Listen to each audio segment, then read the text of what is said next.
ओम सत्य ज्ञान संदेश। विषय संख्या 30।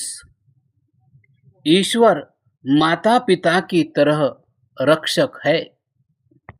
अवतः पितरौ बालान् प्रेम्णा नित्यं हि निष्ठया तथैव भगवान् मन्ये रक्षति ही मुदा सदा।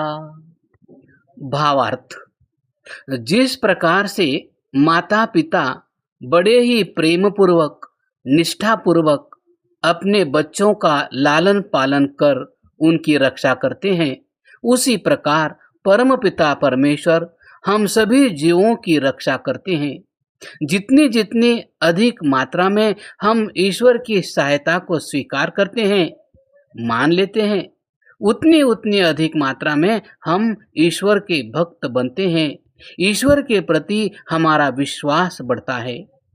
जो व्यक्ति ईश्वर की सहायता को स्वीकार नहीं करते, वे ईश्वर के वास्तविक भक्त कभी नहीं हो सकते।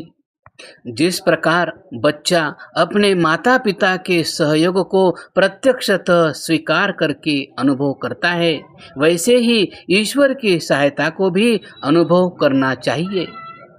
परमात्मा की सहायता के बिना मनुष्य कुछ भी नहीं कर सकता। आत्मा स्वयं अपने सामर्थ्य से तो तिल का दाना भी हिला नहीं सकता।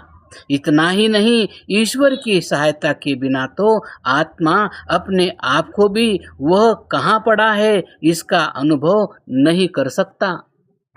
ईश्वर ने हमें ज्ञान दिया, बुद्धि का दान दिया, शरीर दिया, जीवन दिया, कर्म करने की स्वतंत्रता प्रदान की है, अन्य भी अनेक प्रकार के साधन दिए हैं। हमें कर्म करने में फिर भी स्वतंत्र रखा है। यदि लौकिक व्यक्ति हमारी सहायता करते हैं तो हमें उनके अनुसार चलना ही पड़ता है, परंतु ईश्वर ऐसा नहीं करते। सहायता करके भी हमें स्वतंत्र रखते हैं। ईश्वर की कोई भी वस्तु मोक्ष प्राप्ति में बाधक नहीं, यदि हम उसे ईश्वर की आज्ञा अनुसार उचित मात्रा में, उचित समय पर, उचित रीति से ग्रहण करें। ईश्वर की रक्षा तथा सहायताओं को बार बार स्मरण करते हुए हमें ईश्वर के प्रति कृतज्ञादि भावों से युक्त रहना चाहिए। इसके लिए हमें ईश्वर की स्तुति को अपनाना चाहिए। जब हम ईश्वर की स्तुति करते हैं तब हमारी ईश्वर से प्रीति बढ़ती है।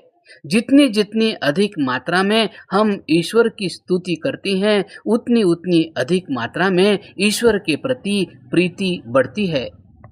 श्लोक में बताया गया कि माता पिता की तरह ईश्वर हमारा रक्षक है। यह हीनोपमा का उदाहरण है। माता की तरह ईश्वर है। इस वाक्य का तात्पर्य यह नहीं कि माता पिता ही ईश्वर है अथवा सर्वांशतः माता पिता की तरह ईश्वर है, क्योंकि माता पिता गुरु आदि तो अज्ञानादि दोषों से युक्त रहते हैं, किंतु ईश्वर दोषों से युक्त नहीं रहता। श्लोक में बताया गया माता पिता एवं ईश्वर का उपमान उपमेय भाव आंशिक रूप से समझना चाहिए।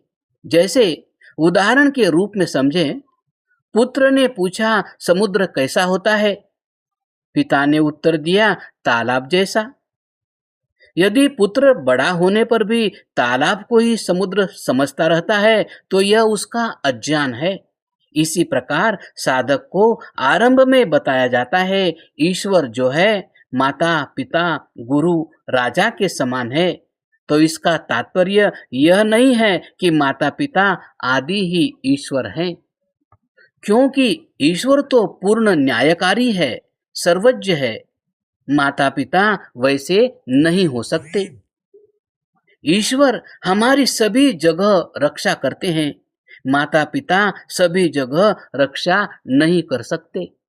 ईश्वर से हम अन्यायपूर्वक कुछ भी नहीं मांग सकते, माता पिता से अन्यायपूर्वक भी प्राप्त कर लेते हैं। ईश्वर को भौतिक वस्तुएं अर्पित कर कुछ नहीं लिया जा सकता, माता पिता को कुछ देकर कुछ लिया जा सकता है।